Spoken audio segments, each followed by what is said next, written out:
Monday afternoon, guys. My name is Jerry Miller, and welcome to the I Love CVille Show. We are live in Charlottesville, the Commonwealth, the country, and the world on the I Love CVille Network, presented and powered by crazy fast internet, Ting Fiber Internet. Ting, the best of the best. Get the best of the best through this link, ilovecville.ting.com. ilovecville.ting.com gives you the best internet in our town at the best price possible, a $288 reduction in price. So much to cover on the show. How about the emotional roller coaster ride of Tony Boden and the UVA men's basketball team? You beat Syracuse. Reese Beekman hits a game winner from downtown when Beekman's only had 8 3-pointers made the entire season. The freshman sprints the length of the court. The Wahoos mob Beekman. I'm watching the game with my kid and my wife at 3-notch. I'm screaming, stoked, at the top of the world, at the top of the Blue Ridge Mountains, so happy because I bleed orange and blue. And then the next day, we get devastated, demoralized, disgusted, crushed by the COVID news. Did you experience that range of emotions? Of feeling at the top of the world because March Madness was around the corner and Tony Bennett, who does the things the right way, and his Virginia men's basketball team, and an 18-year-old kid, Reese Beekman, hits the game winner. And I'm sitting here feeling atop Carter's Mountain with joy and happiness. And then COVID. And then the emotions set in. And then you're depressed.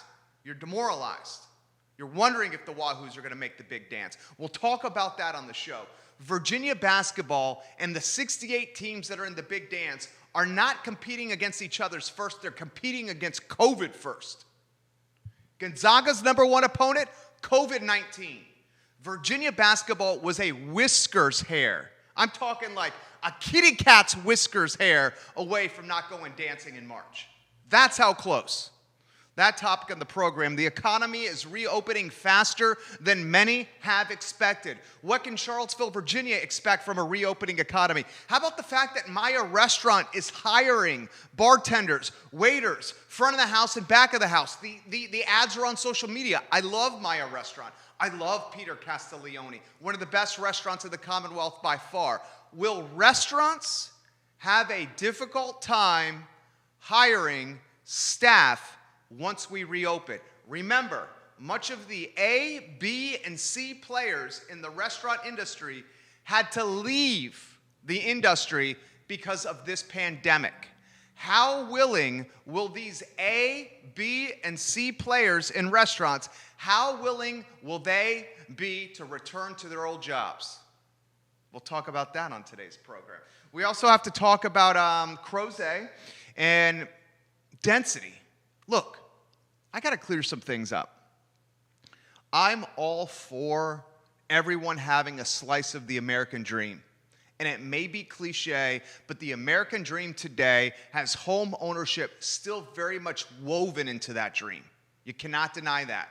The American dream might be family, love, prosperity, health. But that white picket fence with a backyard and a mortgage payment is woven into the fabric of the American dream. And I'm all for everyone having a chance of their own slice of that pie.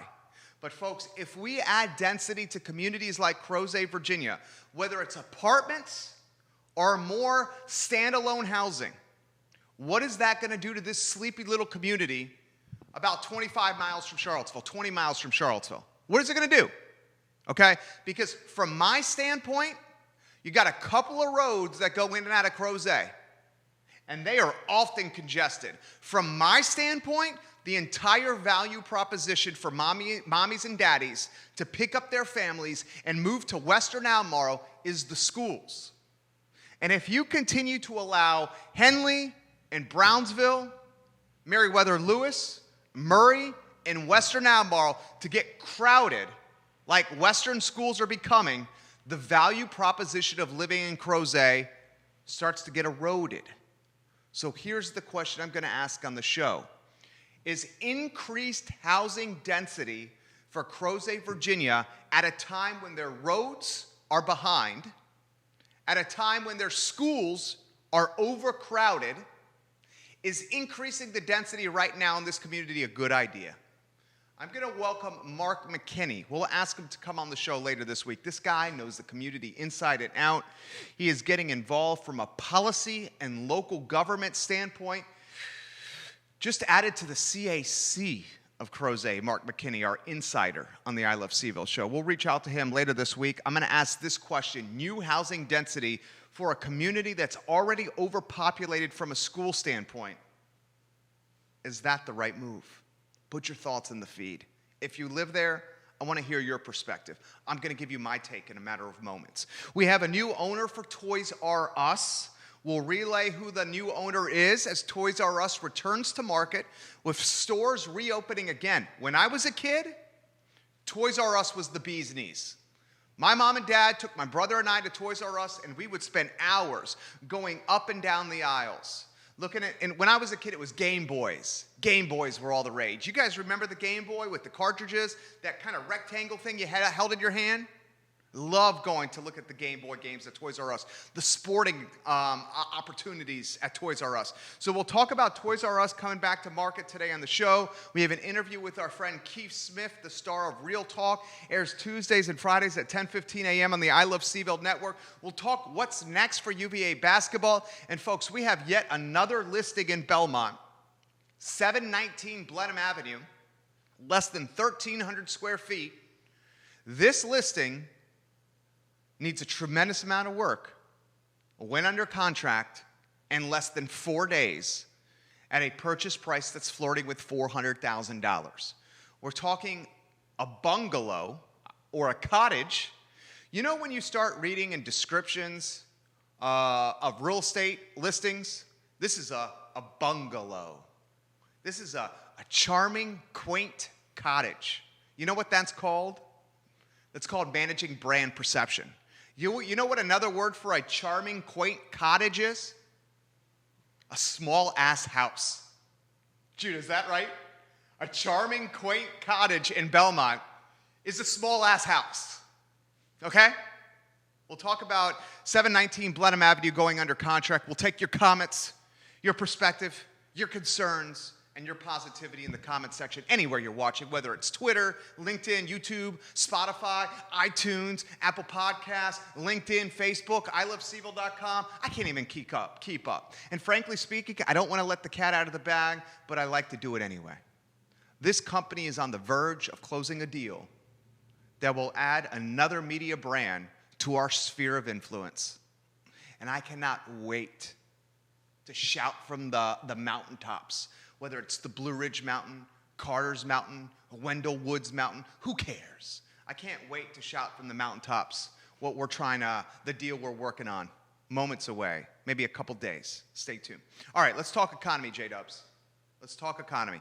Whether you want to admit this or not, the economy in our country is reopening faster than anyone could ever expect.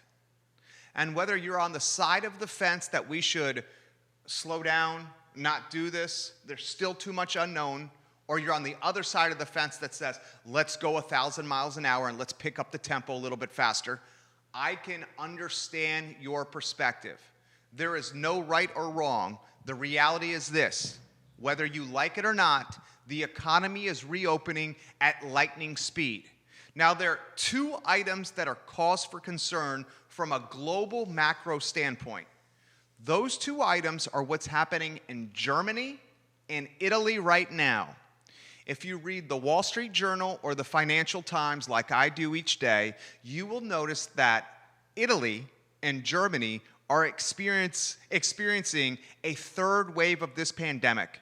And both countries are seriously considering a lockdown around the Easter holiday to help curb this third wave that's happening in Italy and Germany. So those are the two causes for concern: Italy and Germany in this third wave. I'm acknowledging that those exist. Fauci pointed to Italy and Germany as a barometer to be mindful of this pandemic and its dangers. Now that I've acknowledged those two causes for concern, I want to look to the other side of the fence, which is the dramatic reopening of this United States economy, the Commonwealth economy, and the economy here in Charlottesville and Central Virginia. Let's talk micro first, Judah. How about the headline from Ted Norris, our friend's Facebook page, with Maya Restaurant hiring? Get that on screen. Look at the screen now. Maya is one of the best restaurants in Virginia. Peter Castiglione, Christian Kelly, and Ted Norris are Hall of Fame restaurateurs and employees in restaurants. Hall of Famers, okay? The economy is sprinting to reopen. And this weather that we're experiencing is putting tailwinds behind it as people have pent-up demand to spend money, get out of their house, and have some sunshine on their bodies. Now, vaccinations are getting out pretty darn quickly. They're getting in people's arms.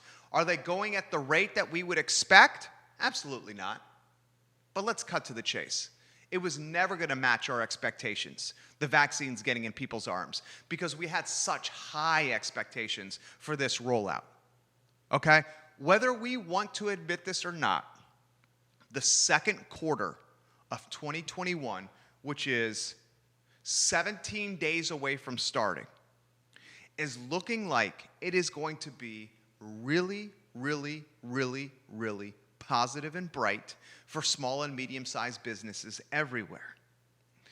These are the questions that I'm asking myself, that I'm asking myself while standing in the shower, while sitting on the think tank, while having a Minuteman at home on the back porch, okay? Questions that I'm asking myself. The restaurant industry, the music industry, the hospitality industry, those three sectors got hammered by COVID more than most. Many of the team members from restaurants, music, and hospitality have since found other work.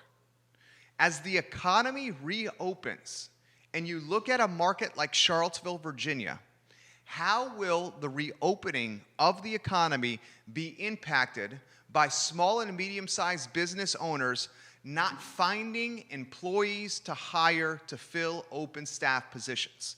Please remember, before the pandemic hammered and ravaged Charlottesville and Central Virginia, restaurants were struggling to find employees to service their businesses, to run their businesses. That was before the pandemic. I think it's a fair assumption to say that the pandemic has probably impacted the confidence of frontline workers in every industry, certainly in restaurants. That leads me to ask this question. We have a marketplace in Charlottesville that is saturated in restaurants. Depending on who you ask, Charlottesville has is in the top 10 in the nation for restaurants per capita. Before the pandemic, these restaurants were having a hard time finding waiters, busboys, back of the house, bartenders, dishwashers. An extremely difficult time. I dubbed it the Wegmans Effect. Wegmans took a lot of the A, B, and C players from restaurants and put them in grocery store aisles where they had potentially better hours, better pay, and better benefits. This leads me to ask you this question. If restaurants were already struggling to fill staff before the pandemic, what's going to happen now that the pandemic is in the bottom of the 8th inning? What's going to happen now that the pandemic has eroded the confidence of many that work in a frontline industry like restaurants and table service? Okay? As we come back to market, will we have the staff to service the demand? You and I completely understand that as people get vaccinating, we could have something like the Roaring 20s when it comes to people flooding restaurants for food and drink. If, in fact, we have something like the Roaring 20s, and on a side note, let's hope to God that the Roaring 20s now don't end like the Roaring 20s back then did, and that was with the Great Depression. But let's just bear with me now. Let's just say, and I think it's going to happen, and let's just talk Charlottesville.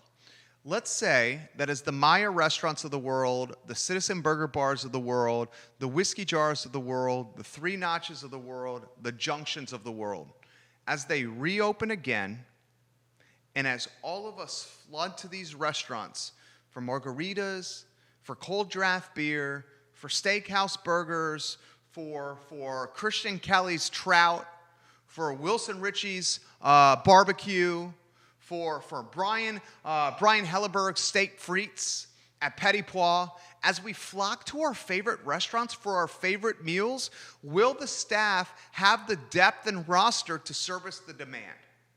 That's a legitimate question we have to ask. Are we on the cusp of a staff shortage in restaurants, hospitality, and live music because so many of the strong personnel that service these three industries have since switched careers to pay their bills in this 13-month pandemic? Those are legitimate questions we all must ask. And one of the things that we're good at is seeing down the road and having vision and predicting where the market is going to go. Here's a big one for you. We're going to flood these restaurants to show our support because we have pent-up demand for being in quarantine and staying inside. On top of that, many of us have saved money during this pandemic because we're not spending money out at dinner, at happy hour, and utilizing our credit cards.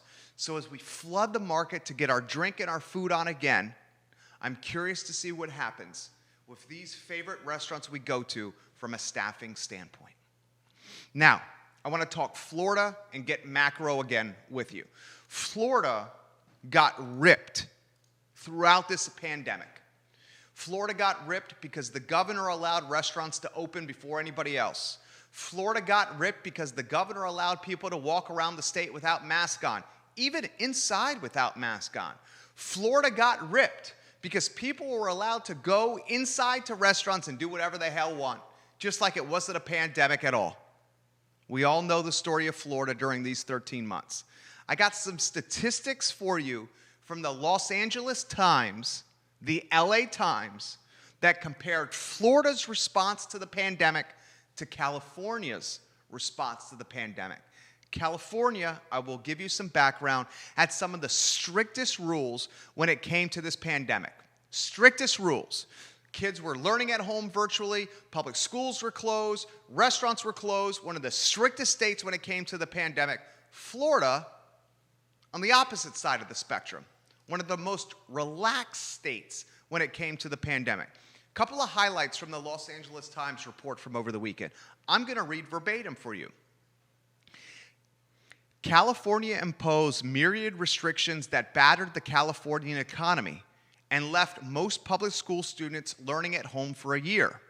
Florida adapted a more relaxed approach decried by public health experts.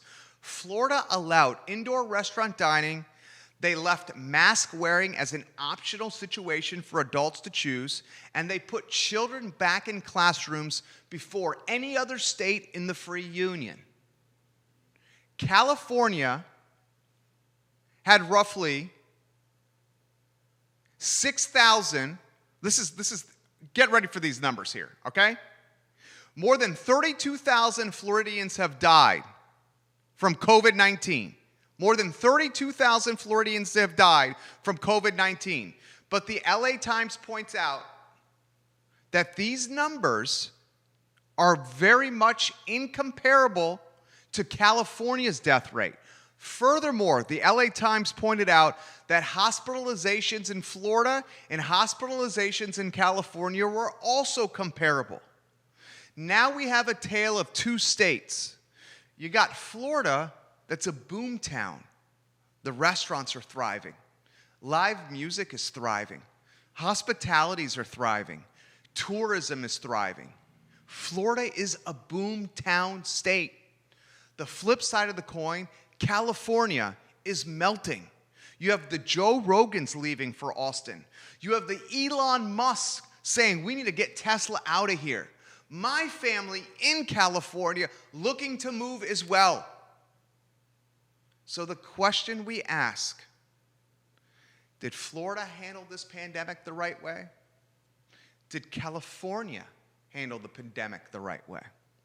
The answer to these questions we will not know until sometime down the road, when we have more of a macro look at the data, more of a holistic look at the data. But right now, the data shows that deaths in these states are comparable. Hospitalizations in these states are comparable.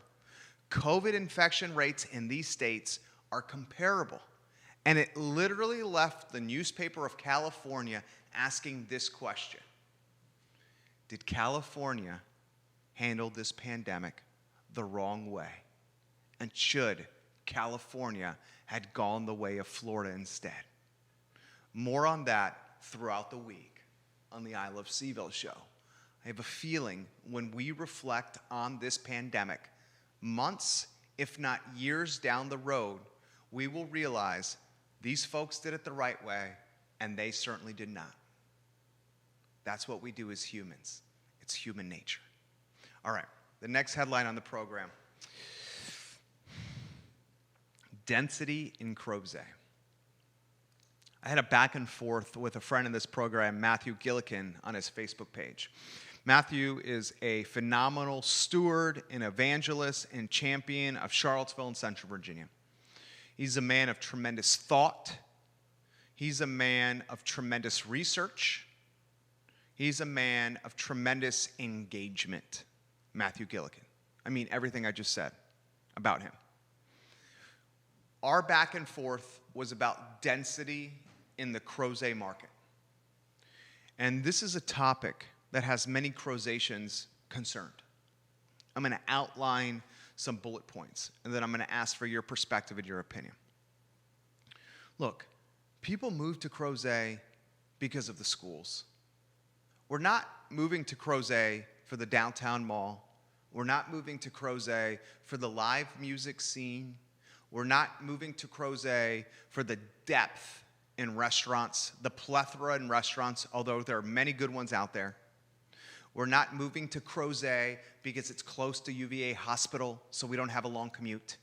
We're not moving to Crozet because we want to walk to the downtown mall or walk to the John Paul Jones Arena or enjoy the amenities of the Monticello Trail or the amenities around the Rivanna Trail.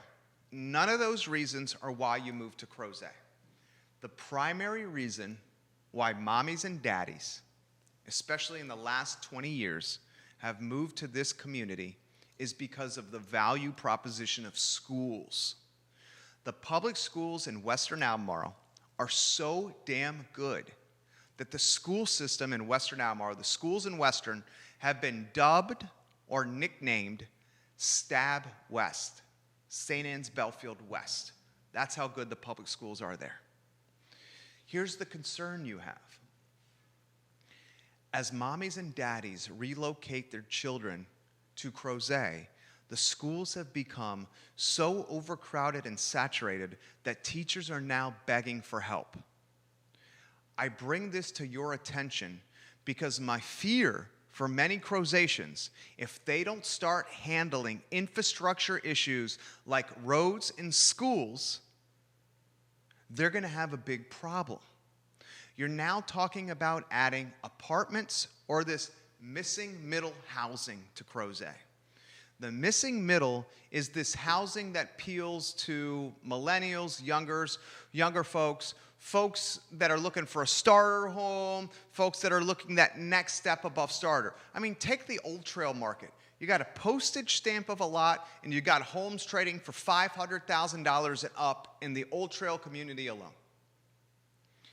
If we don't manage the infrastructure, the roads, and if we don't solve the overcrowding of schools in Crozet, you risk the value proposition of this community being marginalized or diminished.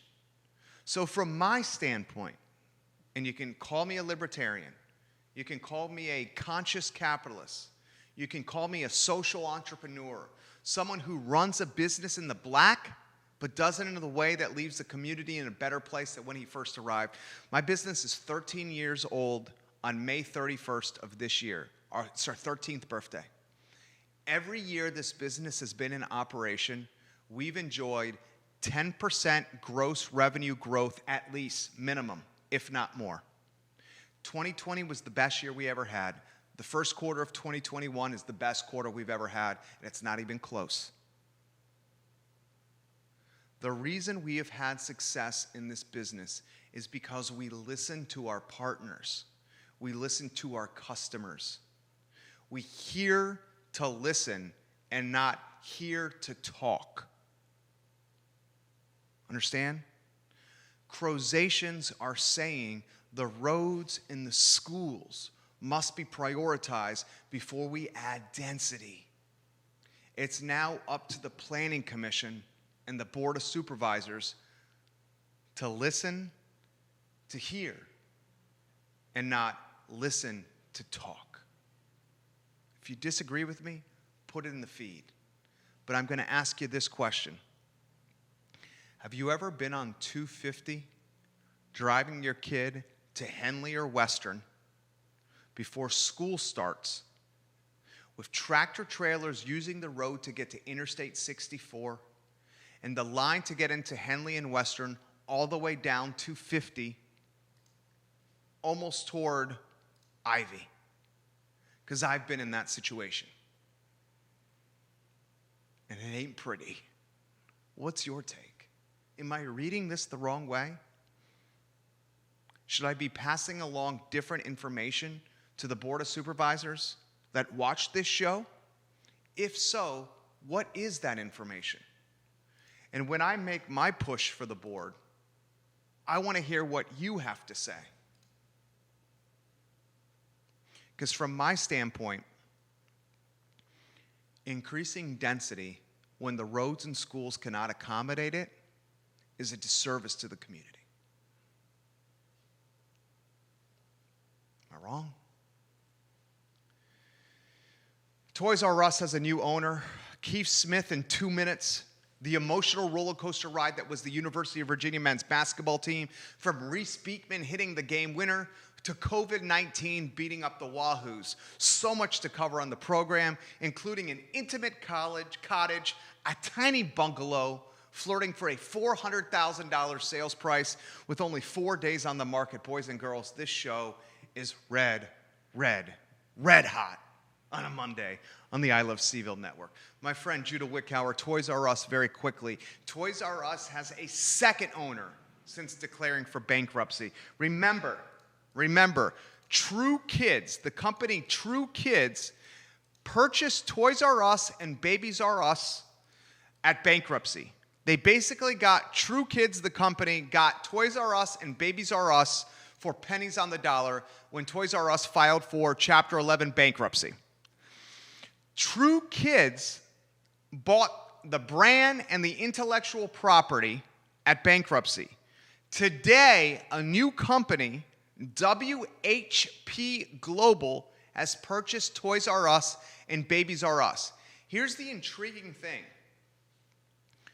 WHP Global, the new owner of Toys R Us, do you know what business they're in? They're not in the business of toys.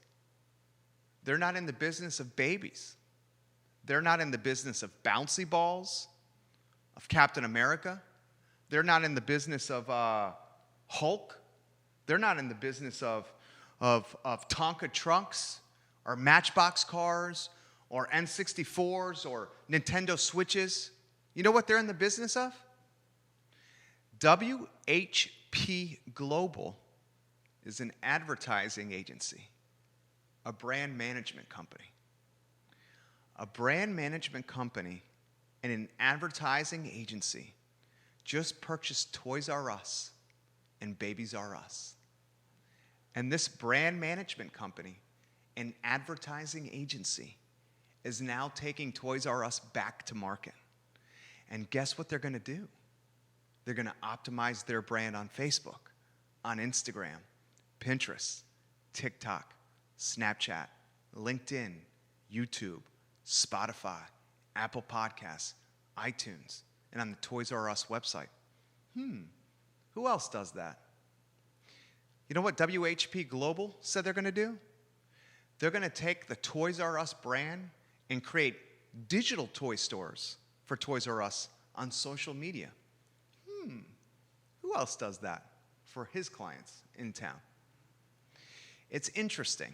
As we head into this world in 2021 of this thing being in everyone's hands, iPhones, as we head into this world of ubiquitous digital and social media, the brands and the businesses that are able to adapt digitally and socially to the world we live in are the ones that will have success. Just like taking a show from TV and radio and broadcasting it in a studio that you own, on cameras that you own, through a network that you own, in a building that you own, and taking clients that otherwise were getting middled through media companies and then bringing them in-house to your own network.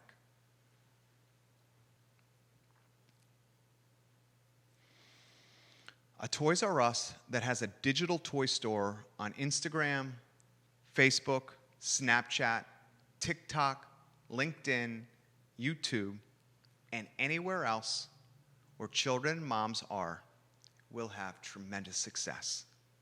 The idea that you can just go into a brick and mortar and buy a Matchbox car, a Tonka truck, a bouncy ball, a stuffed animal, or an inflatable bounce house for your kid, those days are numbered.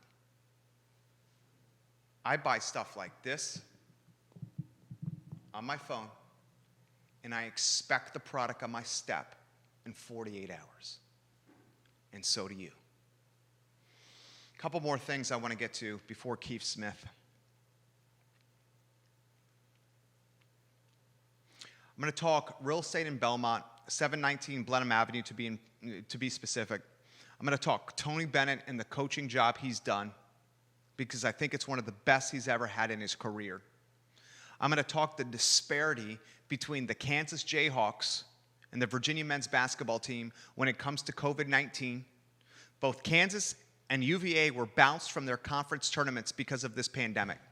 Kansas somehow is able to practice and play right now. The UVA cannot. We potentially, this Virginia men's basketball team, could go into this first round matchup with zero practice under our belt in the week leading up to the game. And pretty much Tony Bennett walking his team through what to expect against its opponent through Zoom as opposed to in person. And I got another question for you. The referees that ref the ACC basketball tournament, the Jamie Lucks of the world, these guys are able to ref a Duke basketball game, a UVA-Syracuse game, and they do it without masks on. Yet it's the players and the coaches that get popped for the pandemic. The referees who are around the players and the coaches, we hear nothing about them. We just see them continuing to ref basketball games. Explain this to me. How do the referees ref basketball games, UVA and Syracuse, and not get popped for COVID? Explain this to me. Syracuse matched up with the University of Virginia men's basketball team in the ACC semifinal. It was a hell of a freaking basketball game, right? In the ACC quarterfinal, excuse me. Explain this to me. How did no one from Syracuse get popped with COVID, contact tracing, or this pandemic? You got 8 or 9 players who played for Virginia, 8 or 9 who played for Syracuse, and you're telling me no one from Q's got what UVA had? Does that leave you scratching your head? And how about the referees? Referees ref the Duke game. Duke got bounced with COVID. Referees ref the UVA game. UVA got bounced with COVID. They didn't get popped with anything pandemic, COVID related. They're not missing anything. Does that leave you scratching your head? It leaves me scratching mine. J-Dubs, I'm reaching out to Keith Smith, star of Real Talk right now. Keith Smith, yes, Team Realtors, yes, Realty Partners.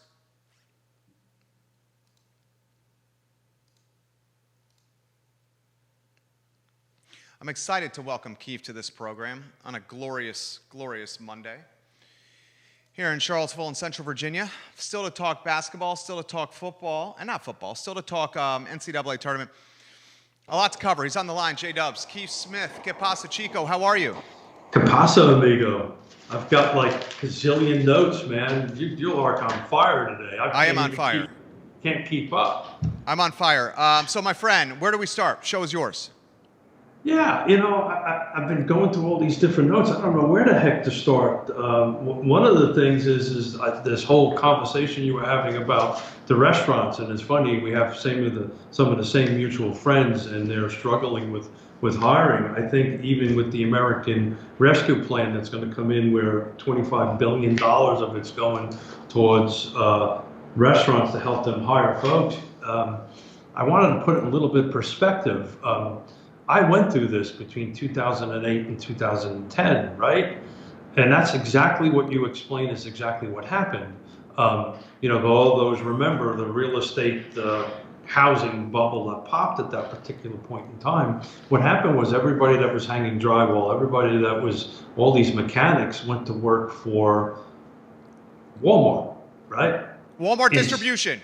There you go. Inside, they're not cold, they're not hot, they're not wet.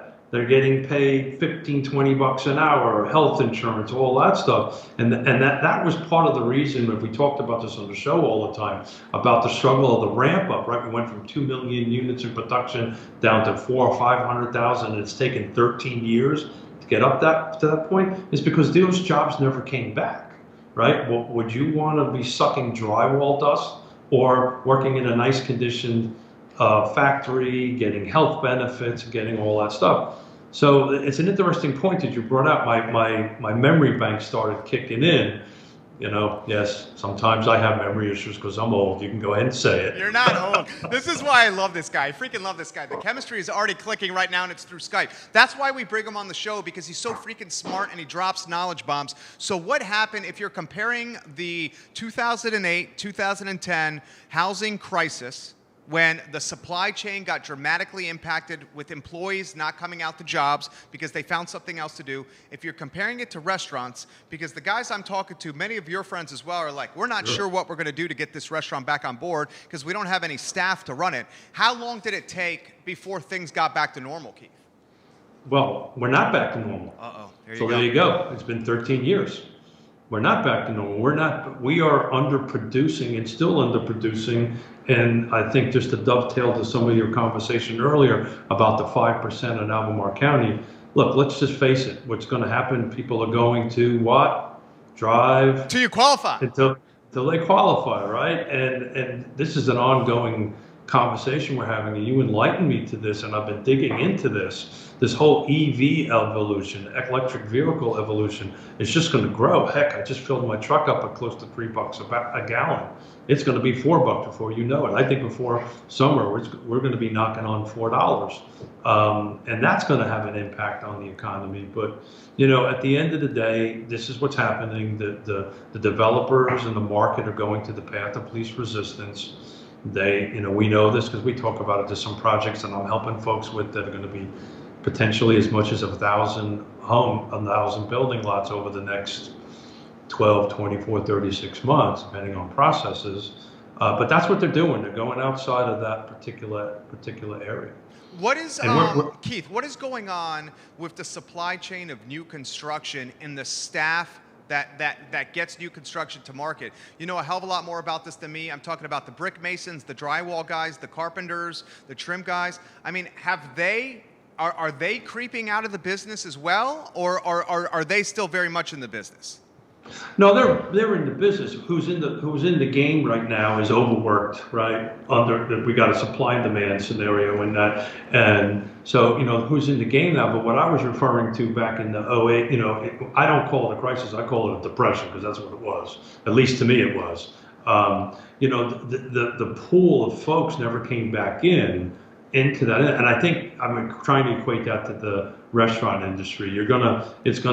If they found another job that is a little, let's say, easier.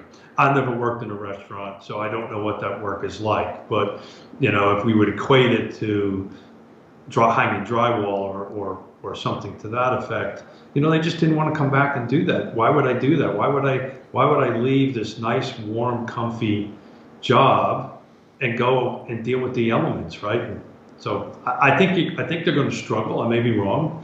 I've been wrong probably more times than No, I've been right. no, that's not true. You have I vision know. as well. This man has the gift of seeing down the road as well. I mean, he very much has that gift.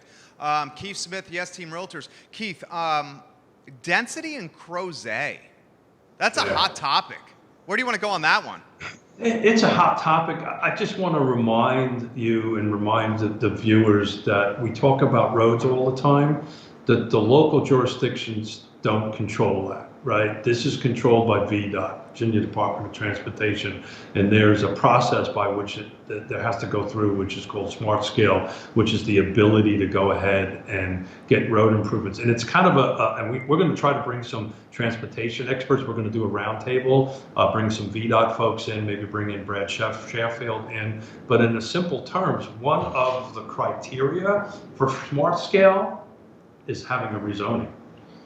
So, for instance, I was directly involved with the roundabout at Route 53 and 618. I helped that process through on that. The only reason we floated up to #1 in the state, frankly, was because there was a development being rezoned that was attached to it, and that was a criteria. So, Smart Scale, there's you get, if you have so many items in a column, and that's how they float up to the top. It's a rather complicated process, but at the end of the day, so it's kind of a catch-22. Roads won't get improved unless there's improved density coming up or projects in the pipeline. It's a little complicated to explain on a couple of minute Can I ask you this question? Can I ask you this question? Because you were instrumental, and he's going to be humble here. You were instrumental in helping get that roundabout to Zion's Crossroads. And so much so that the roundabout paid you back by getting you a speeding ticket a couple of days after the roundabout came to market. But can you give us the flip book of how the... No, time out. You had to go there? I had to really? go. Can you give us the flip book of how the roundabout happened? Yeah, so it's a long process. It's several years, but basically what happened was there was, in order for it to happen, there was a developer who was developing a project, which hopefully we'll start seeing some product coming out of the ground here this calendar year, homes and lots and so forth and so on. But in order to happen, he had to dedicate about $750,000 worth of property over to the state to do that. But it's it's very spider-like, right? And if that didn't happen, if I wasn't able to convince that property owner to give this money to the state and actually file a rezoning application, we would have been on the bottom of the list, and we would not have this rezoning. And again, it's not about me, it's just a process kind of thing on it. So it's pretty important. So we're going to work on that. I've been talking to some of my Is that a proffer? Is that a proffer? Yeah, kind of. It actually wasn't in this case. It was a straight up dedication. He was doing the right thing regardless if the project was approved or not. So, because there was several debts there, and he was trying, he's a property owner around the area, and he wanted to do the right thing. The point is that that was part of the process. So you can't, there's a chicken and egg thing, and you talk about this all the time. What comes first, right? Do you build the roads first? Well, you really can't build the roads first because VDOT is the one that builds these roads. Now, if we go back to schools? Well, now the school's a different story. Now the schools are controlled by the Board of Supervisors, and that's a whole different animal, and that is part of what they call the CIP, Capital Improvement Plan. So there's two different buckets, two different paths, but you're 100% right. Now that's something the county controls, right? And that's something like Brookwood, I believe there was a proffer from the developers who did that they're going to build a school. I don't know the particular details of it, but you're 100% right. Two very different paths on that, Jerry. Help me understand this. I learn from you twice a week, 3 times a week on Mondays. I've missed the Mondays the last couple times here. Help me understand this. You know this better than anyone. You're in the real estate game. Mom and dads are relocating to Crozet because they love their kids so much, and the schools are so darn good. That's fair, right? Okay. Okay. No argument yet. Here's the question I have for you. If we're at basically capacity or beyond, do we risk eroding the val prop that is the schools and why people move there? Great question. if I knew the absolute answer to that, I probably own the place we go to visit from time to time. Look, the reality of it is yes, and that's why I said this chicken and egg thing. And none of this stuff is single. It's just one path. I say this all the time. One thing never affects one thing. It affects 10 other different things. So you have to look at it in a holistic manner. The answer is ultimately yes, right? I mean, if the schools degrade, then in theory, the values potentially could degrade in that area. I think that's the question you're trying to ask. That's the question, right? I'm trying to ask. That's what the parents are worried about. And the parents are primarily worried about that, not because of the house, but because of their kids. That's correct. Yeah, that's correct. Yeah, and so look, it's like anything else, right? I preach on this all the time on my show and any opportunity I can get, from a rezoning and land development and building and construction and real estate end of it. Get involved, right? Show up in this case, at the school board meetings. Get involved. Share. Now, keep in mind, you have to be willing to have a conversation with somebody who has a different opinion than you, right? That doesn't, let's not do a cancel culture here, guys, right? Let's just have an actual debate with somebody and have a conversation with it on both sides. But get involved, man. Go to the meetings. Matthew's a great guy. He's constantly involved in it. But yeah, get involved. Don't count on somebody like me telling you something. Get in, hear it firsthand. Let me follow-up question to that. When you're dealing with buyers, especially buyers of parents, where does the schools, from a priority standpoint, rank in their pecking order? So that's an interesting question. Technically, we're not supposed to give our personal opinion on the schools. That's one of them. But what we do, and we talk about this all the time, is to be the source of the source, right? So what we can then is give them information where they can go dig up the information on the schools. I can't say this school system is better than that school system. I'm not allowed to do that. Legally, can't do that. But I can give you information where you can go out and read the rankings and then make your own decision. This is the right place for my children to go to school, right? And then we would help them find something in that particular area. But we will never go ahead and say one school system is better than the other. We don't. That's kind of like asking me, do I like a light fixture better than another light fixture? Okay, then let me try a different way to ask the question. How do quality schools drive real estate value? Again, I think I'm going to have to almost answer it the same way. Okay. In theory, if you take a look at a appraisal, they don't talk about schools. Okay. So there's a market perception, and then there's reality on the end of it. Look, at the end of the day, if school system is important to you and your family, that's fine. Look, Keith and Yona don't have kids in the school system. Right. So, I want to move to Crozet because I want to be close to a vineyard. I'm not impacting the school system, right? So it's what's important to that individual in their life, and our goal is to help give them the tools to make the best decision possible. Good answer. Third part of the question. Did I keep myself out of jail on that one? You handle it so well. You do this to me all the time. Well, I do this to you because I know you can handle it. The man's got serious game here. So I got to add something real quick. Okay. So on Friday, I wore the bow tie and all that stuff. Do you want to know what my daughters were saying I looked like over the weekend? Well, your daughter in Seattle was watching you on Friday, and she gave you props for always being the best dressed Smith. Oh, I know that, but after the show, she said, you look like Colonel Sanders with the mustache. And what did you say to her? This is a family show, I won't say. Okay, last question on this, and then you take us anywhere you want to go on Real Talk tomorrow. It's safe to say that Crozet in the last 20 years has boomed. Oh, no doubt. How much? So was Monticello. Right. How much of that boom is tied to the quality schools? I mean, if you're asking my personal opinion, I think a lot of it has to do with the schools. Yeah. Right. But we've also had the same boom at Lake Monticello, right? It's. Can I counter with you? I'm just you and I playing for the sake of a talk show. Crozet boomed because of the schools. Lake Monticello. Well, I think that's one of the reasons. One of the reasons. To say that was the sole reason would be would be disingenuous. I agree. Okay. One of the reasons Crozet, I agree with him. One of the reasons Crozet boomed is because of the schools. I would say one of the reasons Lake Monticello has boomed is because of a price point that potentially does not exist as much in Central Virginia.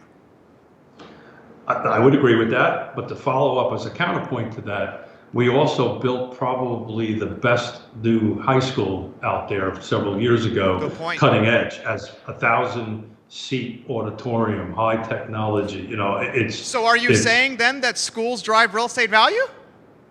That's not what I said. Okay, I just want to make sure. Are you trying to get other people watching this? Are we going to get into trouble here? Okay, I'm just talking about from Mrs. Miller's standpoint, my wife, Yeah. who would absolutely do anything for our kid. But that's important to you and your family. True. And that's what our role is to help you achieve that goal. If you have determined that the Western Albemarle school system is the best for you and your family, best on it, my role is to try to help you get there, or any real estate agent's role is to get that. On the other hand, if you think Lake Monticello is because, you know, hey, I can get a certain price point, but I can go fishing, I can go on the beaches, I can play golf, and oh, by the way, I have a high accredited school system, frankly. Yeah, cool. Then that's our job to help you achieve your goals and your objectives. I absolutely. How did I do? Oh, dude, you handled that one so well. I'm going to say this for everyone to hear. Not only is this guy my friend, but I trust this guy. And I've seen the trust he's built with his clients. Like, they not only do the transaction with he and his wife, they then send adjective cards with ways to improve his vocabulary to him in the mail. And I won't say who the name of that person is, but that just shows you that it's not just the transaction, it's the relationship with Keith and Yona. Is that safe to say there? Well, she just wanted to bust my chops. She wanted to bust your balls. I know her now. She wanted to bust your balls. I'm just thinking that's what that was. Learn how to speak English, stupid. And I think that's what she was saying. My friend, how about tomorrow? Yeah, tomorrow it's just going to be me and you. I'm looking forward to it. We're gonna explore this coming soon new category that we have on it. We're going to spend a little bit of time. I've kind of figured out what I need to do so I can stay out of MLS jail.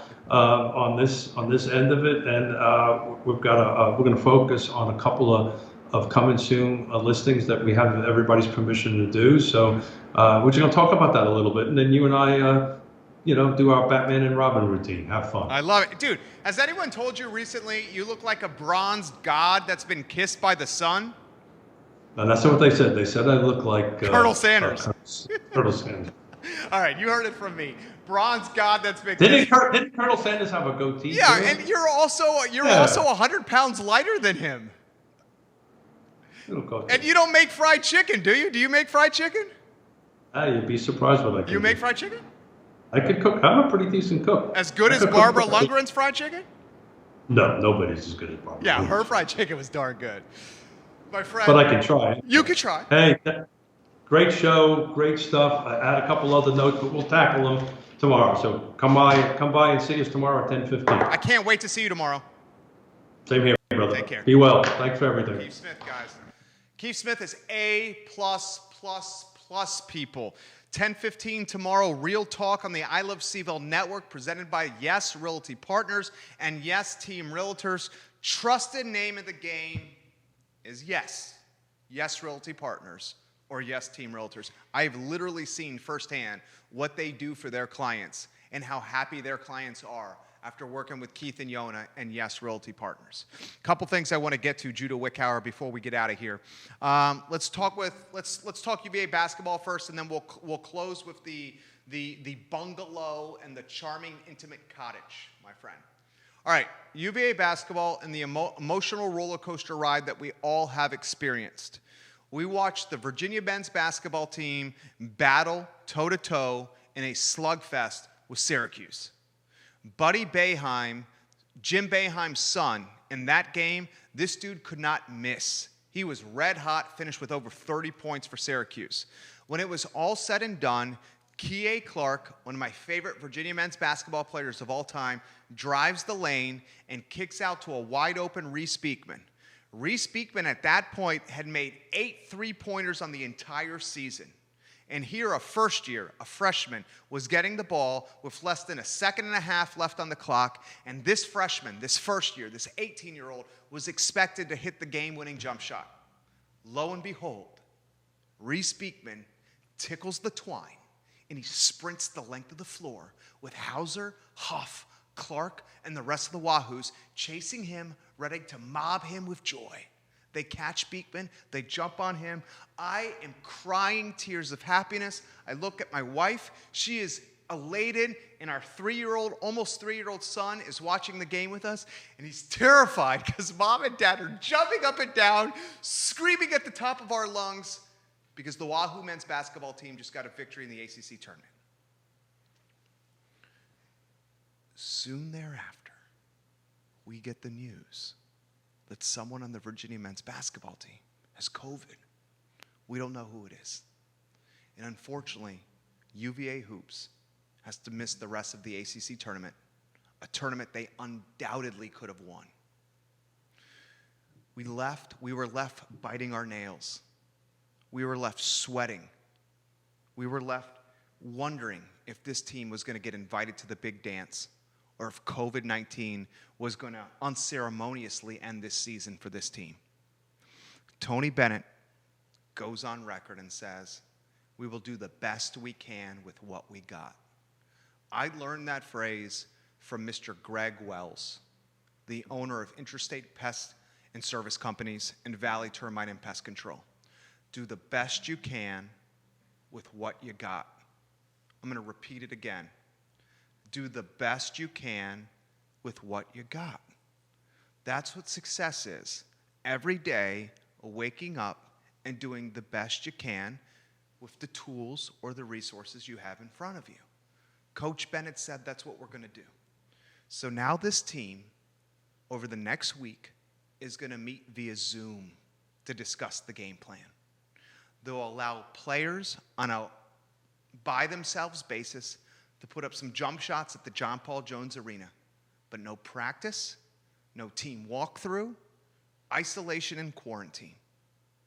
If there's any coach in America that can do the best he can with what he got, it's Tony Bennett. And he proved this in 2019 with winning the national championship. You do the best you can with what you got. You lost to UMBC the year before. You do the best you can with what you got. You win the national championship the next year. Now, all of us, it's natural human instinct. We are left scratching our heads, wondering, who is the Virginia men's basketball player who has COVID?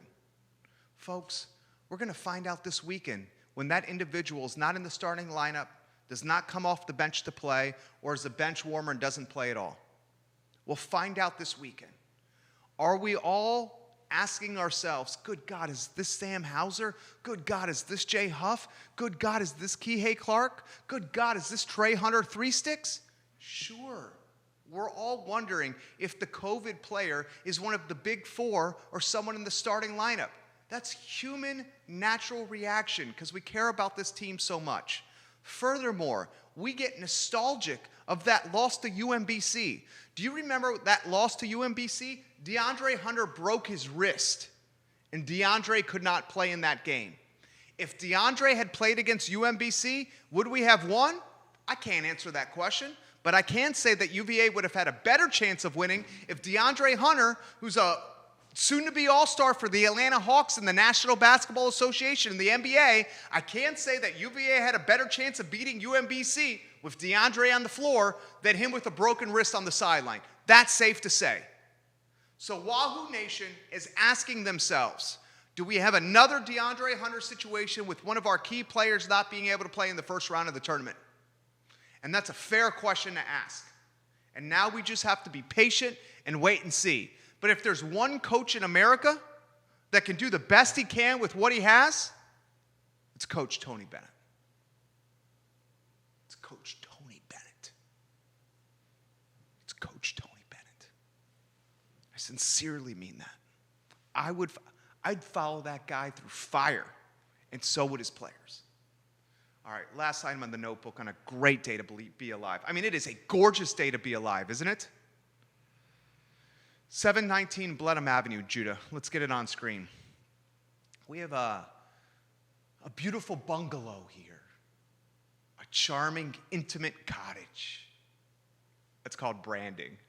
This beautiful bungalow, this charming, intimate cottage is 3 bedrooms, 2 bathrooms, 1,239 square feet. It had a list price on Friday or Thursday of last week of $395,000. By Sunday, it was under contract. It was changed from listed to pending. Here you got a charming bungalow, a beautiful bungalow, an intimate cottage that was built in 1925, that is on a postage stamp size of a lot. I'm talking 0.1. We got a home that in 2013, I'm going to give you this statistic. Judah, this is going to blow your mind. Are you ready for this? Mm-hmm. This home in 2013 sold for $177,000. 177 in 2013, Judah. Not even 8 years later, this home is trading at roughly $400,000. $177K in 2013 to nearly $400,000 in 2021. Now, before we jump to conclusions, we can understand that the owner of the home put a lot of money into it. And when you put money into rehabbing something, the price is going to go up. But from 2013 to 2021, you're going from $177K to roughly $400,000 for a beautiful bungalow, a charming, intimate cottage that is under 1,300 square feet, 3 bedrooms, 2 baths, and a postage stamp of a lot. If that is not a microcosm of the housing market in Charlottesville and Central Virginia, I don't know what is. When beautiful bungalows and charming, intimate cottages can basically 2.5x in sales price in 8 years, you know this market is red hot and lacking affordability.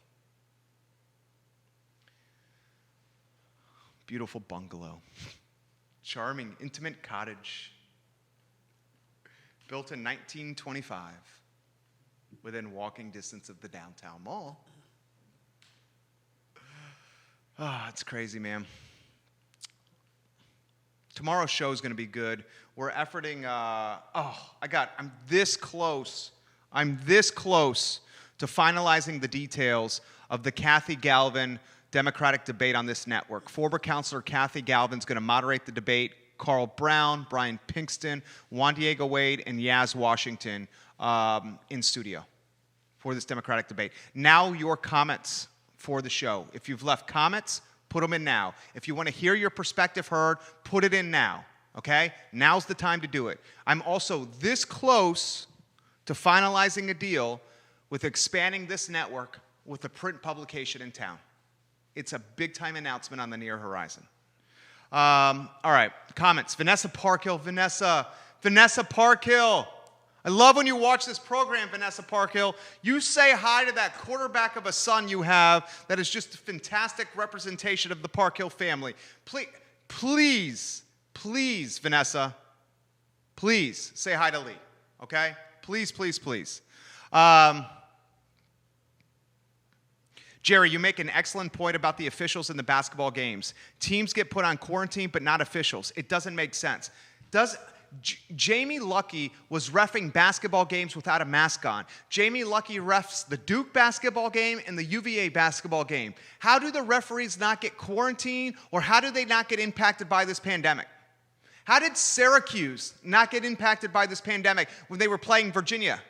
How did something from explain this to me. Explain contact tracing to me. Judah, maybe you can help me understand this as well. Syracuse is on the same basketball court as Virginia. Virginia's team has to quarantine because of contact tracing.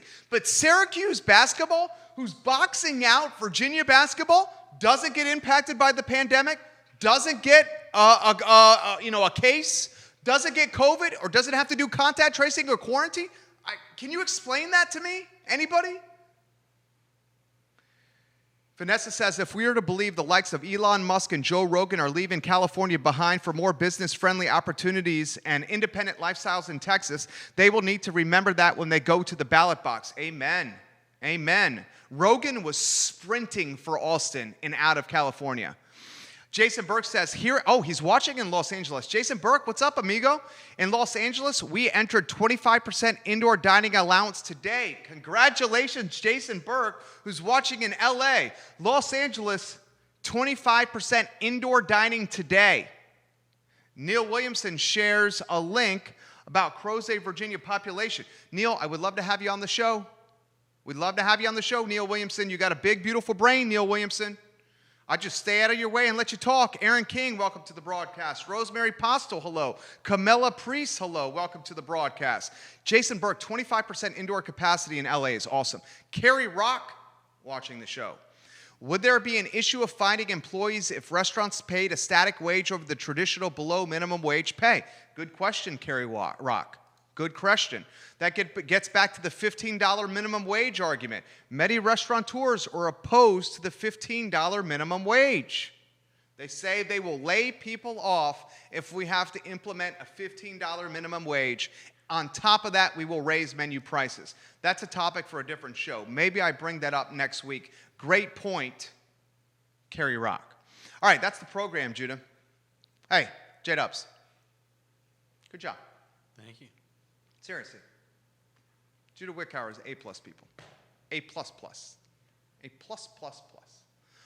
He's the director of the show. It's presented by Ting Fiber Internet, Judah. Let's get that on screen. Save $288 on Ting Fiber at ilovecville.ting.com. The best of the best powers this network, and it's Ting Fiber Internet. My name is Jerry Miller. I'm out of here. Thank you for joining us. A gorgeous month. Hey, before I leave, remember this, okay? We are above the mud. Do we have reason to complain? Do we have reason to say 2020 was the worst year ever? Sure. But you know what? We're above the mud. It's a glorious day to be alive. We'll find some positivity.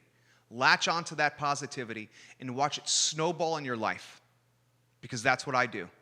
Find an iota of positivity, highlight it, latch onto it, and other positivity follows. That's the show. I'm Jerry Miller.